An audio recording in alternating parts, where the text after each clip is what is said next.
अस्सलामुअलैकुम फ्रेंड्स, क्या हाल है फ्रेंड्स? सब खैरियत से हैं? उम्मीद करता हूँ सब खैरियत से होंगे। फ्रेंड्स, आज का ट्यूटोरियल शुरू करने से पहले मैं आपसे रिक्वेस्ट करता हूँ कि आप मेरे चैनल को सब्सक्राइब कर लें और इसको एंड तक देखें। बेल आइकन को भी दबा दें ताकि मेरी आने वाली वीडियो सब आप तक अच्छी तरीके से नोटिफिकेशन के जरिए पहुँचते रहें। फ्रेंड्स, आज का जो टॉपिक है हमारे पास ये काफ़ी इंटरेस्टिंग है। इसमें हम दो रियल लाइफ प्रॉब्लम्स को भी सॉल्व करेंगे और जब हम उनको सॉल्व करेंगे आप बहुत कुछ सीखेंगे। आपको लिए इस ट्यूटोरियल में बहुत कुछ है सीखने के लिए। फ्रेंड्स, सबसे पहला जो हमारा टॉपिक है वो है हमारे पास एक इंटरेस्टिंग टॉपिक। ठीक है फ्रेंड्स, अब डायरेक्टली हम चलते हैं अपने टॉपिक की जानिब। फ्रेंड्स, सबसे पहले हम अपने पाइथन कंपाइलर की तरफ जाते हैं। ठीक है, यहाँ पाइथन लिख के ये हमारे पास आ गया अपना पाइथन, हमने ओपन कर लिया है। फ्रेंड्स, ये हमारा हो गया पाइथन ओपन। ठीक है, अब ये किस बोर्ड में है? डिबगर बोर्ड में है। ठीक है, डिबगर नहीं, सॉरी, इंटरप्रेटर मोड में। हम इसको क्या करेंगे? कंपाइलर मोड में लेके जाएंगे न्यू फाइल ओपन करके। ठीक है, इसको हम यहीं पे सेव भी कर देते हैं और मैंने इसको सेव किया हुआ है डेस्कटॉप पे, तो मैं इसको यहीं पे सेव कर देता हूँ। ठीक है, दोबारा अब देखिए फ्रेंड्स, आज का जो हमारा सबसे पहला टॉपिक है वो है हमारा शॉर्टकट ऑपरेटर्स के बारे में। कौन सा टॉपिक है? Shortcut shortcut operator. दोस्तों, ये शॉर्टकट ऑपरेटर्स हैं क्या? फ्रेंड्स, अब इसको स्टार्ट करें। देखिए, हमने क्या करना है, एक वेरिएबल है हमारे पास x। ठीक है, उसको में हम वैल्यू रखते हैं 10। अब हम क्या करना चाहते हैं कि x में क्या करेंगे, हम x को 2 से मल्टीप्लाई करें। क्या करें? x को 2 से मल्टीप्लाई करें और रिजल्ट को किस में रख दें? x में रख दें। अब ये देखें, इसमें हम क्या करें? x को 2 दफ़ा लिख रहे हैं। क्या करें? x को 2 दफ़ा लिख रहे हैं, तो ये थोड़ा सा हमारे लिए क्या है, लिखना थोड़ा सा मुश्किल है। यानी एक ही चीज़ को हम 2 बार लिख रहे हैं। अब देखें, अब हम इसको एक और तरीके से लिख सकते हैं, x इज इक्वल टू, बल्कि इक्वल टू नहीं, x multiplied by is equal to 2। अभी ऊपर वाले एक्सप्रेशन और नीचे वाले एक्सप्रेशन दोनों का जो है ना मीनिंग सेम है और ये दोनों हमें सेम ही रिजल्ट देते हैं। देखिए, हम इसको प्रिंट करके देखते हैं कि ये सेम ही रिजल्ट देते हैं कि नहीं। अब देखिए आप इसको कि वाकई ये सेम रिजल्ट दे रहे हैं हमें या नहीं दे रहे। इसमें हम यहाँ x लिख लेते हैं और इसी तरह हम यहाँ भी प्रिंट कर लेते हैं, x को प्रिंट कर लेते हैं किसी को, x को। अब इसको हम प्रिंट रन करते हैं, देखें कि ये हमें सेम रिजल्ट दे रहा है कि नहीं। रन करते हैं फ्रेंड, देखें ये हमें एक मिनट, हमने यहाँ पे किया, हाँ एक ही एरर किया है हमने।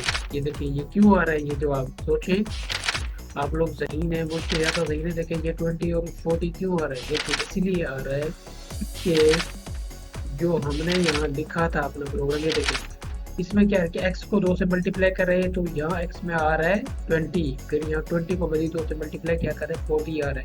तो अगर मैं दोबारा कहता हूँ कि दोनों का रिजल्ट सेम है तो ये दोबारा x को यहाँ क्या लिखना चाहिए? 10 लिखना चाहिए।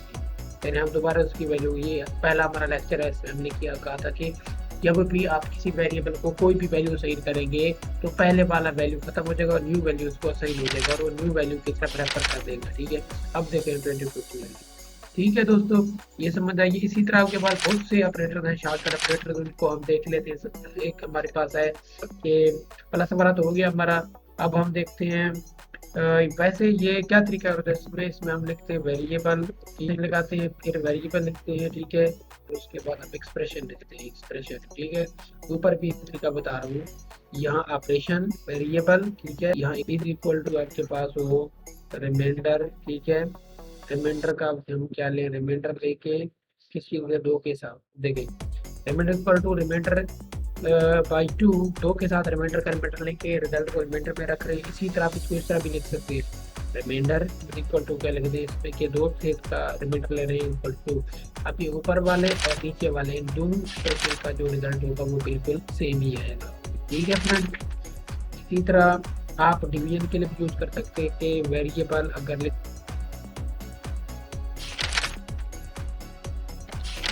चलो फ्रेंड्स, आज जो हमारा असल दूसरा टॉपिक है उस पर हम चलते हैं, इसको रिव्यू कर लेते हैं। यहाँ हमारा जो टॉपिक है वो है हमारा कि हमने क्या करना है, कन्वर्ट करना है। हमने कन्वर्ट करना है मील्स को किलोमीटर है। ठीक है, METR जो मैंने लिखा हुआ है, METE, ठीक है, RS, चलो ये लिखते हैं, ठीक है। टू, और ये क्या लिखेंगे हम, मी क्या लिखेंगे, किलोमीटर टू मील, MILE, ठीक है। ये स्पेलिंग को आप सही लिखें, स्पेलिंग गलत होगा तो गलत होगा। अब ये क्या लिखेंगे हम, मील लिखेंगे, क्योंकि ये क्या कर रहे हैं हम, इतने किलोमीटर जो हैं उनके मील कितने होंगे, इतने होंगे। अब हम इसको सेव करते हैं, हम इसको रन करने की कोशिश करते हैं, तो ये हमें क्या रिजल्ट देगा, ये देखिए 10 किलोमीटर में 6.21 मील होते हैं, और 10 मील में 16 यानी जो है 1 किलोमीटर होते हैं। अब इसको हम कन्वर्ट करके देख सकते हैं, यहाँ पर मैं यहाँ लिखूँ 20 यानी मील लिखूँ, और यहाँ 20 मील, और यहाँ 100 किलोमीटर लिखूँ, तो देखिए इसका जो है क्या आएगा, मील का रिजल्ट से यहाँ तो देखिए 20 मील में 32 किलोमीटर होते हैं, और 100 किलोमीटर में जो है ना 62 मील होते हैं। इसी तरह आप इसको और चेंज कर सकते हैं, यहाँ आप 200 किलोमीटर लिखना है, और यहाँ आप इसको क्या लिखना है, 100 मील लिखना है, 100 मील, ठीक है। अब हम इसको क्या करते हैं, रन करके देखते हैं कि ये हमें क्या रिजल्ट देगा। तो देखें 10, बल्कि उसको हमने सेव नहीं किया था, बल्कि 100 करना है, यहाँ को भी यहाँ हमने लिखना है 100। अब इसको देखें ये क्या रिजल्ट देगा हमें, हम इसको रन करते हैं यहाँ से। अब देखिए ये हमें दे रहा है, यानी 100 मील में 161.0 किलोमीटर होते हैं, और 200 किलोमीटर में 124 इतने यानी किलोमीटर। दोस्तों अब इसके बाद हम एक और भी प्रॉब्लम इसमें सॉल्व करेंगे, और वो है हमारा कि हम क्या करेंगे, अब USD को रुपीज़ में, रुपीज़ को USD में कन्वर्ट करेंगे, ठीक है। अब हम एक वेरिएबल लिख रहे हैं USD, फॉर एग्जाम्पल यानी USD मतलब US डॉलर, तो इसमें क्या लिखे हैं, फर्क करें $10 हमारे पास, और हम रुपीज़ लिख रहे हैं, ठीक है। तो रुपीज़ हम कितने रख रहे हैं, 200 रुपीज़ रख रहे हैं, ठीक है। अब देखिए अब हम एक वेरिएबल लिखेंगे USD to rupee, USD to rupees, क्या बनेगा ये, USD टू रुपीज़। अब देखें एक USD जो है वो 152 रुपये के बराबर है। अब USD को रुपीज़ में कन्वर्ट करें तो क्या करेंगे हम, 152.60 जो है इसको मल्टीप्लाई करेंगे किस चीज़ के साथ, यानी बल्कि 152 जो है ये रुपीज़ है, यानी USD को कन्वर्ट करें हम रुपीज़ में, क्या करें USD को कन्वर्ट करें रुपीज़ में, तो हम क्या करेंगे 152 जो एक USD जो है वो 152 रुपीज़ के बराबर, तो यहाँ कर देंगे हम किस चीज़ को, कर देंगे USD से, ठीक है। अब हम इसको प्रिंट करेंगे, ठीक है, तो क्या आएगा हमारे पास, यानी अब यहाँ हम लिखना चाहते हैं कि USD यानी इतने USD in rupees, in USD will be in rupees, और यहाँ हम क्या लिखेंगे, अब यहाँ क्या लिखेंगे हम यहाँ पर लिख रहे हैं USD टू रुपीज़।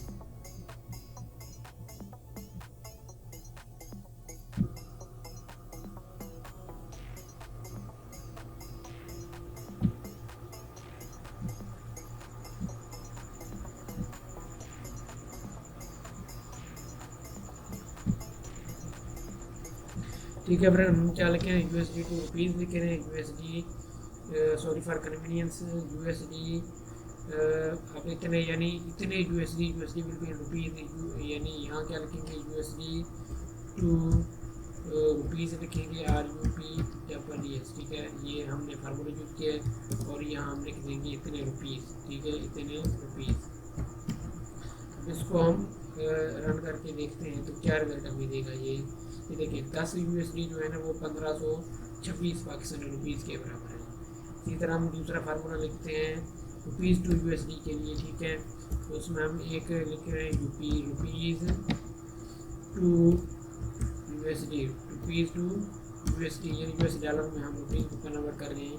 अब देखें रुपीज़ को USD में कन्वर्ट किया, क्योंकि रुपीज़ छोटा यूनिट है, USD बड़ा है, तो रुपीज़ को हमें तकसीम करने पड़ेगा, यानी 152.60 को डिवाइड करना पड़ेगा हमें किसी के साथ, USD के साथ, किसी के साथ USD के साथ, ठीक है, 152 रुपीज़ USD के साथ। अब हम इसको प्रिंट करते हैं, देखते हैं कि क्या रिजल्ट हमें मिलता है। अब देखें हमारे पास यानी हम रुपीज़ को कन्वर्ट कर रहे हैं USD में, यानी रुपीज़ जितने भी हैं हमने एंटर किए हुए, ठीक है, रुपीज़, ठीक है, यहाँ लिखेंगे rupees will be in USD. USD यहाँ क्या लिखेंगे हम, क्योंकि कन्वर्ट करें हम रुपीज़ टू यूएसडी, तो वी वेरिएबल लिखेंगे रुपीज़ टू यूएसडी लिखेंगे यूएसडी, ठीक है, रुपीज़ टू यूएसडी। और यहाँ क्या लिखेंगे हम, यूएसडी यूनिट लिख देंगे, ठीक है, यूएसडी। अब देखो हम इसको दोस्तों प्रिंट करके देखते हैं कि क्या रिजल्ट हमें देगा जी। ये देखिए 10 यूएसडी जो है वो 1556 रुपीज़ के बराबर होते हैं, और इसी तरह जो आपके 200 रुपीज़ जो है वो कितने होंगे, 15 यूएसडी के इक्वल होंगे। इसी तरह आप इन वैल्यू को चेंज भी कर सकते हैं फ्रेंड्स। मैं अगर देखूँ 100 यूएसडी को रख रहा हूँ और मैं यहाँ 2000 रुपीज़ को रख रहा हूँ, अब इसका क्या फ़र्क पड़ेगा। अब देखें इसको, ये 100 यूएसडी जो है वो 15,260 पाकिस्तानी रुपीज़ के बराबर होंगे, और जो 2000 रुपीज़ होंगे वो तकरीबन 1.526। ये हमें रिजल्ट गलत दे रहे हैं। यहाँ हम रख रहे हैं बल्कि यूएसडी 2000 रुपीज़, 2000 रुपीज़ को क्या होना चाहिए था, ये देखें